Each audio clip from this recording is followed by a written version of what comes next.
pas une décision qu'on a vu venir. C'est sûr que c'est décevant, puis c'est difficile de vivre ça. Il y a beaucoup d'athlètes qui vivent ça aussi. Ils ont coupé plusieurs sports. On est pas mal attristés par la décision. Cette jeune femme, Jean-Patrick, c'est une patineuse artistique qui étudie à l'Université Oui. McGill et qui ne pourra plus pratiquer son sport parce qu'il y a des coupes à l'Université McGill. En fait, 25 équipes féminines, masculines, dépendant des sports, qui sont retirées du programme sportif de l'Université McGill, alors que plusieurs étudiants, souvent, choisissent leur université en fonction de la possibilité de pratiquer leur sport. Alors, Adriana Diaconou, elle étudie en psychologie, elle a choisi McGill parce qu'on pouvait y faire du patinage artistique. C'était un club qui existait depuis une centaine d'années, m'a-t-elle dit. Il y avait une grande tradition. Et à partir de l'an prochain, terminé, comme les 24 autres sports, je vais vous montrer un tableau, regardez ça.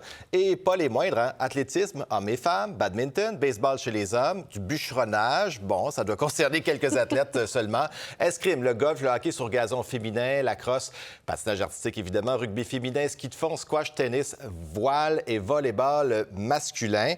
On dit qu'on n'a plus en fait assez de plateaux pour offrir les ressources à tous les sports et on a décidé donc de mettre la hache dans le programme sportif à partir de l'an prochain. C'est comme ça que se justifie l'université, Jean-Patrick? En fait, on a fait une enquête à l'interne. On a demandé à une firme externe aussi de voir les possibilités et on en arrive à ce constat, compte tenu des équipes, bon, football, hockey, vous savez, il y a de l'excellence, du compétitif et le récréatif, donc qui est COP.